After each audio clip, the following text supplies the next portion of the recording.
Hi, I'm Jay Reed, and today we're back at Black Horse Garage in Bridgeport, Connecticut. I have long said that if Italian cars are about anything, then they are about drama. The colours used, the noise, the ceremony of an Italian car is very unique and distinct to Italian cars and is quite different to any other nation's cars that might be better built or more luxurious or whatever. Imagine then if you took that drama and matched it up with the style and excess of the 1980s. Well, if you did that, you couldn't hope to end up with anything more 1980s or more dramatic than the Ferrari Testarossa. And that is what we're going to look at today. The Testarossa was launched at the Paris Salon in 1984 with its distinctive side strakes and in those days single flying mirror or monospecchio. It succeeded the run of boxer engine cars of the 1970s and early 1980s, but carried on with a flat 12, or in fact a 180-degree V12 4.9-litre engine, pushing out, depending on whether you were in the US or elsewhere, either 380 or 390 brake horsepower. Options on the car were limited to just the paint, and you could choose 18 colours, the upholstery and the colour of the dash, 6 colours available there, and carpets, again 6 colours available, and whether you wanted to specify the fitted luggage. And that was it. They were otherwise all identical in a run of 7,177 cars between 1984 and 1991, of which a little over 2,000 came to these shores here in the US. This particular car is one of the last ones produced in 1991, which you can tell by its dual mirrors and 5-stud wheels. Some early cars came with single-bolt knockoff wheels, also known as monodado these days, for which tyres are no longer manufactured, so this is the car that you want. But it moved the game forward too. The side strakes were not decorative. They overcame the problem that the earlier BB cars had with overheating in the cabin by moving the radiators to the side of the car. And so, whilst the side strakes may well be the most 1980s things you can think of, they also serve an important purpose, to direct air to those radiators. They also help clean up the lines of the car. In case you were wondering how to get into it, the handle is neatly tucked away out of sight under the top strake. So let's take a look at that engine, and the drama here continues, as you can see. Even the engine is stylish, and this is where the car gets its name from. The red paint on the camshaft covers. Testarossa, or red head. The name is actually evocative of the Testarossa racing cars of the 1950s, and this car even today is no slouch.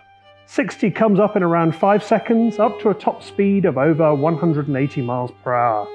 And this engine was the first ever Ferrari road engine with 4 valves per cylinder. As you can see, it's a mid-engine design with the engine behind the cabin but in front of the rear wheels. Outside, the width of the car dominates its looks. It's most easily seen from the rear, where it is, in fact, wider than the front. Something to bear in mind if you are attempting to squeeze through narrow gaps. As you can see, the strakes design continue to the rear with the black rear strakes. And the 1980s theme continues up front with pop-up headlights and the front trunk. This car is complete with its Ferrari toolkit. Take a look at this. And inside we get more clues as to this car's character. You're met with a sea of leather, and this is clearly where comfort is put ahead of its more sporting nature.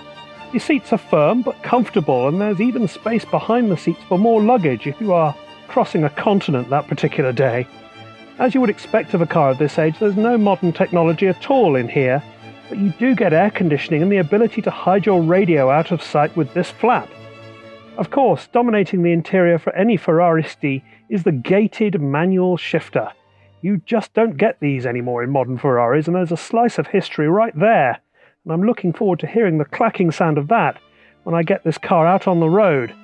But let's be forgiving of this car's 1980s nature. This car helped to define the 1980s, not the other way round. The leather continues over the dash in a different colour in this particular car of dark brown. This flap hides your stereo away from prying eyes. And the other thing you notice is that the steering wheel is angled forward. No airbag, of course, but lots of leather. And the pedals are very angled over to the right. I would like to have my legs there, but my feet are actually over here. But all these things I can forgive it for this wonderful gated shifter, which goes into gear very straightforwardly, actually. But you are aware that, you know, this is an 80s car. This is not built as well, despite all the leather, as a modern car, a modern Ferrari. But we should forgive it for that because it's a car of its time. And this particular one is in superb condition. The leather and the colour of this tan leather suits it so well, along with the red paintwork, of course. So, seeing as we find ourselves with the keys, let's show you a cold start.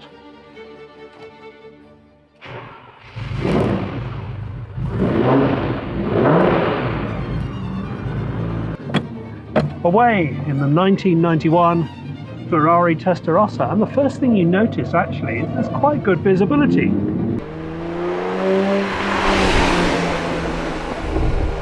For a car of the 80s, which, you know, they're not used to their visibility, supercars of the 80s, there is good vision all the way around. The mirrors are really good. These three-quarter lights, these three-quarter windows are really good too, and you can see quite well around the car. There is literally no view of the hood at all. You can't see it even exists.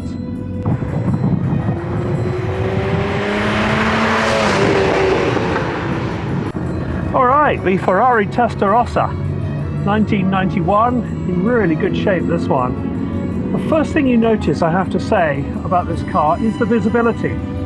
For a 1980s sports car with not a lot of glass, there's quite a good visibility. The three-quarter windows around the back here really help to see over your shoulder. And there's quite a lot of glass at the front as well. You cannot see the trunk at all, the front trunk. It may as well not be there.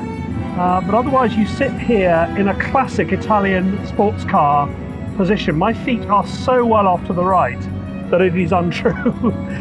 They're not sitting out in front of me. And I'm sitting fairly upright with the steering wheel quite a good place actually. It's a bit truck-like, in other words it's sort of angled forwards, as I said earlier in the video.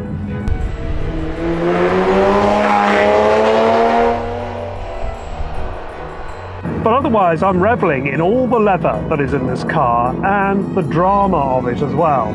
This car gets more looks than any other car I've ever driven in my life, and it's quite an experience to drive as well.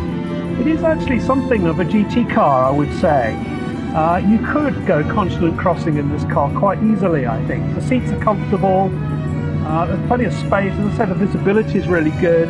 There's oodles of power, more power than you would ever need, I would say. And I think you could be quite happy cruising around on a long distance. But actually, if you also want to press on, you still have that power as well. To be able to do that marvellous horizontally opposed flat 12 or 180 degree V12, whichever way you want to look at it. And because it's horizontally opposed, it's quite a smooth drive actually. There doesn't seem to be much rumbling around. Because it's horizontally opposed, the engine is quite stable and smooth, and it doesn't, you know, vibrate the cabin very much. This is much better than I was expecting it would be, actually. Remember that at this stage Ferrari was in fact owned by Fiat, and some of the switchgear that you see in here, in fact a lot of the switchgear is actually Fiat. And you know, Fiat engineering in the 70s and 80s, well, let's say it left something to be desired. And in this car, I don't feel that. I feel that everything works, and it drives a lot more smoothly than I was expecting it to drive. It's not an ordeal. You know, it shifts into gear relatively smoothly, not at all bad. And you are aware of the girth of the thing as well. Looking in the rear view mirrors at the side here, you can see the rear wings of the car, the shoulders of the car if you like. In fact, it's all you see. I wonder whether those single mirror ones were in fact better, because you probably could see over those. But I guess it adds to the track of the car and makes for the smooth ride that it's got. The brakes, I have to say, we've used them a couple of times, you know, on the way here. They've been pretty impressive, I must say. And the other remarkable thing is how long it takes for this car to warm up. This car gets better and better the warmer it gets, the warmer the oil gets. Certainly as when it comes to changing gears, you really want that oil to be as warm as you can get it. The gears are a little notchy, when you first start the car. Otherwise, it handles beautifully, it rides beautifully.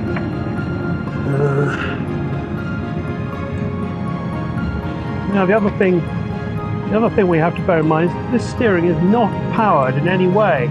It's not assisted. So you would expect it to be quite stiff and hard. In fact, you get a lot of feedback as a result.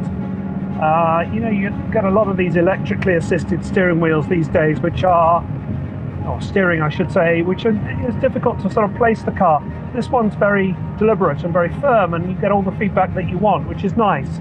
It's a little heavy at slow speeds, but I wouldn't say that by any stretch that it needs power steering. I think you are fine, frankly.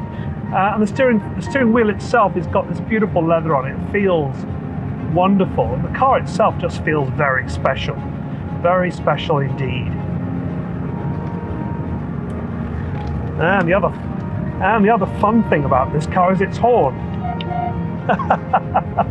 Hardly a very butch or manly sounding horn, is it? Well, I hope you've enjoyed watching this tour of the Ferrari Testarossa. Thank you to Black Horse Garage of Bridgeport, Connecticut for loaning it to me and for the collaboration as always. I am an 80s child and in the dying days of my 40s, and I've been aching to try this car since I was 13 years old, and I've not been disappointed at all. So if you've enjoyed this, please consider liking and subscribing, but otherwise I will see you in the next one.